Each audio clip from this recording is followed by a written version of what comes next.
ذہنی بیماری میں مبتلا تھے یا جسم کو مس یوز کرنے اس کا ایبیوز کر رہے تھے جسم کا، اس سے ڈیفیشنسی اتنی زیادہ پیدا ہو گئی جسم کے اندر کہ ان کے دماغ معروف ہو گئے اور وہ اٹ پٹانگ باتیں کرنے لگے. ادروائز ان تین غالباً وہ تین ہی کیسز ہیں ایسے، اور کوئی کیس ایسا ہے نہیں. لیکن بدقسمتی سے وہ یہ رہا ہے کہ ہر دوسرا آدمی جو آتا ہے وہ یہی کہتا ہے کہ مجھ پر اثر ہو گیا. اور اگر وہ جنات کا نام نہیں لے گا تو پھر تعویذ اور کالے جادو کا. حالانکہ جہاں تک مجھے علم ہے کالا جادو کرنے والے اس قدر ہیویلی چارج کرتے ہیں کہ کاسٹ اینڈ آبجیکٹو ریشو بالکل آؤٹ ہو جاتی ہے. اگر کوئی قسمت کا ہمارا میرے اوپر کالا جادو کرا بیٹھے تو مجھ سے کیا لے لے گا؟ میں تو اتنا غریب آدمی ہوں کہ علاج بھی نہیں کرا سکوں گا، اس کو پہلے سے علاج کرانا پڑ جائے گا. تو اپنا نقصان کون کرے گا؟ ایک تو کالے جادو والے کو پیسے دے کے آئے گا، پھر میرے اوپر پیسہ خرچ کرے گا. بغیر فائدے کے کون کرتا ہے؟ ہم میں سے کون ایسا ہے کہ اس پہ کالا جادو کوئی کر دے اور اس کی ذات سے کسی کو اتنے بڑے فائدے ہو جائیں کہ وہ جسٹیفائی کر دیں اس خرچ کو اور ٹائم کو جو اس نے اس میں صرف کیا ہے. یہ سب وہم پھیلائے ہیں ان لوگوں نے جو اپنی دکانداری چلانا چاہتے ہیں. ادروائز ان 27 سالوں میں شاید 13 یا 14 لوگ ہوں گے کالے جادو کے مارے ہوئے جو آئے میرے پاس. Millions and millions of people ابھی تک آ چکے ہیں. ان میں سے جسٹ 13 پر وہ انڈیویجل ایسے نکلے جن کو اوپر جادو پا رہا.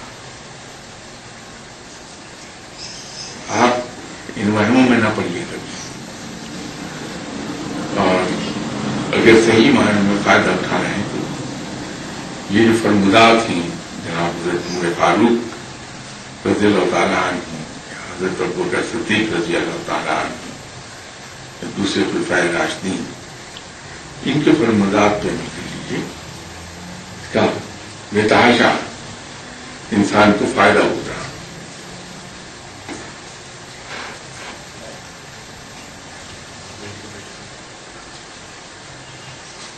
یہ کسی صاحب نے سوال کیا ہے کہ خدا ایک پوشیدہ خزانہ تھا، اس نے چاہا کہ میں پہچانا جاؤں. کوئی مجھے چاہے دیکھے، صلاحی اپنا عکس دیکھنے کے لیے خدا نے آپ صلی اللہ علیہ وسلم کا نام کا آئینہ بنایا اور اس میں اپنا عکس دیکھا. سوال یہ ہے کہ جس آئینے میں اپنا عکس دیکھنے کے لیے خدا نے دنیا بنائی تھی، وہ آئینہ تو اسے کب کا مل چکا، اب وہ کیا چاہتا ہے؟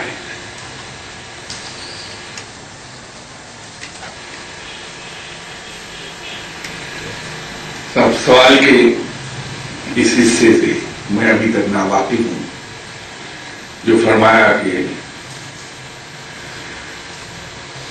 اللہ نے یہ چاہا کہ کوئی مجھے سراہے،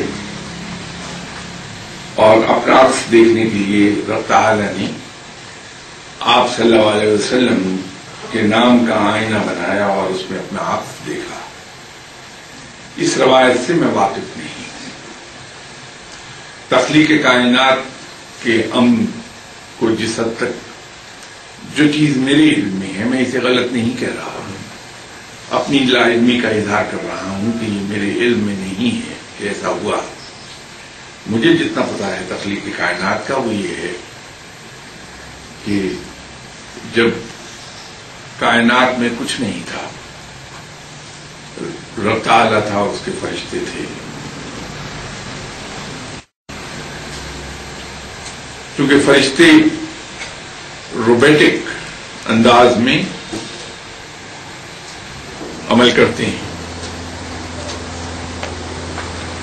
جتنا حکم رب نے دے دیا فرشتوں نے اس پہ عمل کر لیا،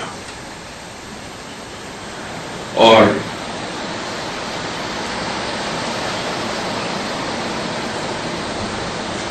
وہ اپنا مائنڈ اپلائی نہیں کرتے کسی قسم کے حکم پر، کسی قسم کی انسٹرکشنز پر، صرف وہ حکم اور انسٹرکشنز کو فالو کرتی ہیں۔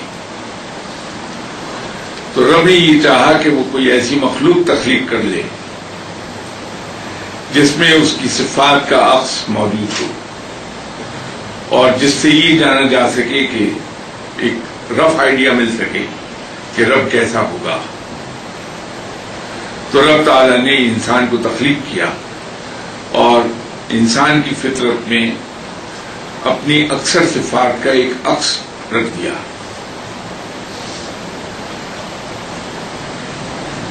اور چونکہ رب تعالیٰ کی اپنی صفات کا عکس انسان میں موجود تھا تو انسان کو یہ رتبہ بخشا کہ اسے زمین پر اپنا خلیفہ بنا کے بھیج دیا۔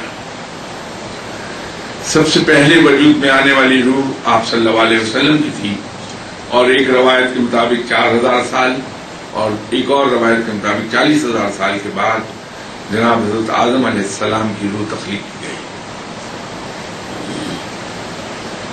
مجھے تخلیق کائنات کے عمل کا صرف اسی حد تک اندازہ ہے، پتہ ہے، لیکن میں اس سے ابھی تک لا علم ہوں کہ کوئی آئینہ بنایا گیا تھا آپ صلی اللہ علیہ وسلم کے نام مبارک کا، اور اس میں رب نے اپنا عکس دیکھا تھا۔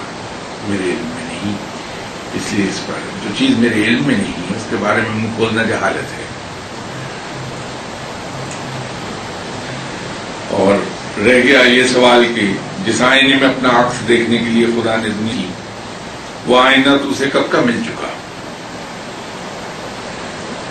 ذرا سا اپنے سوال کو تبدیل کر لیجیے، یہ گستاخی اور سرکشی کے ذمے مل جائے گا آپ کا سوال۔ جو آئینہ رب نے خود بنایا، جو قادر مطلق ہے ہر چیز بنانے پر، جس نے اپنے محبوب کی روح بھی خود بنائی اور اپنے ہی نور سے بنائی، تو اس کو اس آئینے کے حاصل کرنے کے لیے کسی تغذوں کی ضرورت نہیں تھی کہ ہم یہ کہیں کہ اس کو تو آئینہ کب کا مل چکا۔ اسے خود ہی تو تخلیق کیا تھا۔ اگر آئینہ تخلیق کیا تھا تو پھر یہ سوال ہی نہیں پیدا ہوتا کہنے کا کہ وہ آئینہ تو اسے کب کا مل چکا، تو اسے اب کیا چاہیے۔ وہ بے نیاز ہے، اور اس طرح کا بے نیاز ہے کہ اس کو کسی چیز کی ضرورت نہیں، نہ وہ ہماری عبادات کا محتاج، نہ اس کو اس کی ضرورت، نہ اس کو اس کی ضرورت کہ ہم اس کا ذکر کریں، نہ اس کو اس بات کی ضرورت کہ ہم اسے یاد رکھیں۔ یہ تو ہم ہیں جنہیں اپنے رب کی ضرورت ہے، یہ تو ہم ہیں جنہیں اس کی شکر گزاری کرنا ہے، سجدہ شکر بجا لانا ہے رب کے حضور کہ اس نے ہمیں تخلیق کیا اور نعمتوں سے نوازا۔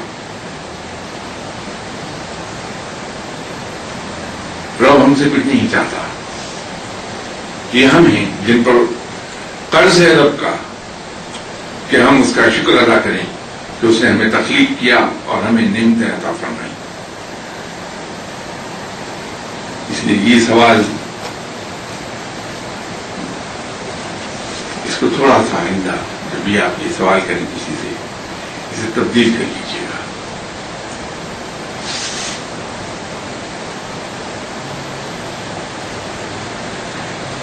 ایک اور سوال یہ ہے کہ کیا یہ درست ہے کہ شب برات صرف بر صغیر میں منائی جاتی ہے، عرب ممالک میں کوئی اس کو نہیں جانتا؟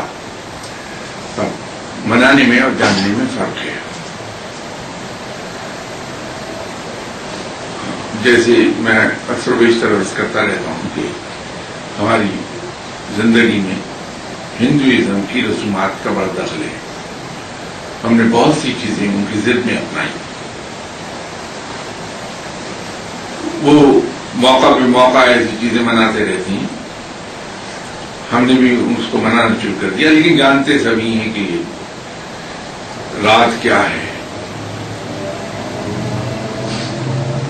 ہم لوگ اس کا فزیکل اظہار کرتے ہیں، اس رات پر جشن مناتے ہیں،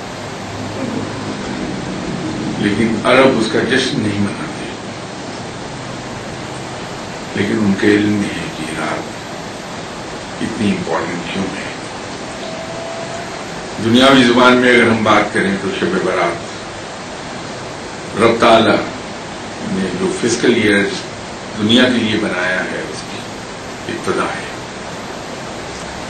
تو بڑے ٹیلیویژنز ریلیز کی جائیں گی،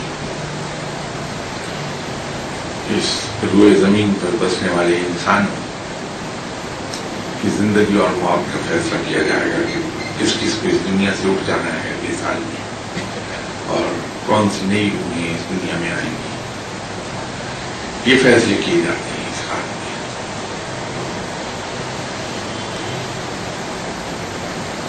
رب کو تو پکارا جانا چاہیے، چاہے اسی قسم کے بہانے بنا کے ہم راتیں جاگیں اور ان لوگوں کی فہرست میں ہمارے نام شامل ہو جائیں جس کو قرآن پاک نے یاد کیا ہے، کہ وہ لوگ جو نصف شب سے ذرا کم